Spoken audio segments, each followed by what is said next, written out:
When John Askins was a little boy, he and I would go playing in the nearby field. Sometimes we would play soldiers. More often, though, we would get the neighborhood kids to hike up the nearby hill and play a rough game of King of the Hill. We would push, punch, crash into one another.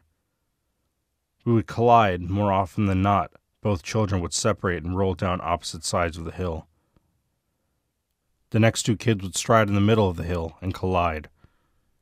John would usually be last, as he didn't like King of the Hill, but he wanted to be part of the group, so he would play and get pushed over the hill. We would go easy on him too, but he was a scrawny kid, easy to take down in every sense of the meaning.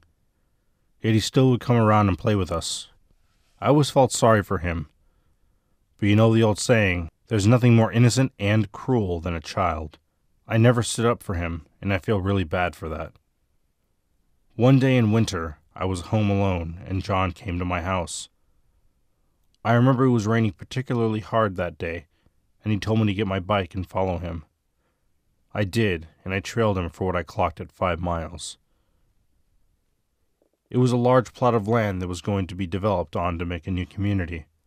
A sign nearby let everyone know its due date. As I passed the sign, my only thought was, what is John doing breaking into a construction zone? This is unlike him. I rode on to catch up with him. He had pedaled faster as I started to get close. I followed suit to try to keep up. The rain smashed against me as I pumped each leg on the pedals. John had veered into an empty building. I came up beside him and skidded to a stop, whipping my bike around so that our bikes made a capital T. "What are we doing here?" I asked. "I wanted to show you something." "What is it? Why are we out here in the cold rain getting soaked to the bone?" "Follow me." I followed against my better judgment, which was telling me to turn around and pump my legs fast to get out of there. But I followed my friend. I dropped my bike and walked with John. He knew where he was going. He must have been here a few times. Turn here, duck under the tarp, move this beam. It all seemed second nature to him. We finally came to a hole in the ground. John motioned me to jump. I hesitated. He took the lead and jumped in as if he had planned to go first the whole time. I waited, looking back. We were both too far now. I wouldn't be able to chart my way back without John.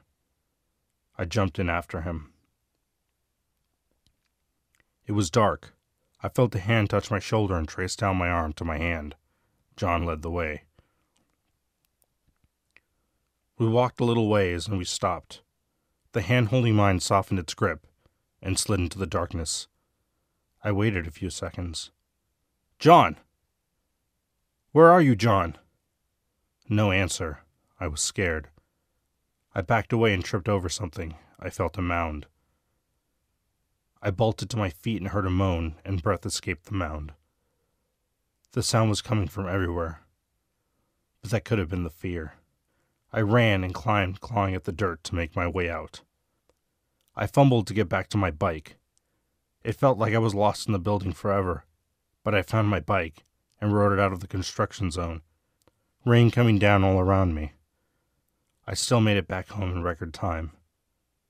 As I whipped my bike around to be parallel with the garage door, I saw John Askin walk out of my house.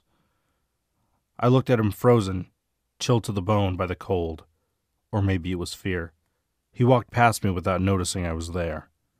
I watched him, and when he was past the second house from mine, I ran into my own and screamed, "Mom!" No reply. I started running through the house. "Mom!" Still nothing. "Are you here?" My mother replied finally, "Of course. You just missed your little friend John. He was looking for you. He's an odd one. And where were you, mister?" "I was playing at Corey's house." "What do you mean he's an odd one?" "He came over in tears asking if you were here, and I said no. Then he asked if I had seen you leave with him." "That Askins boy is an odd one."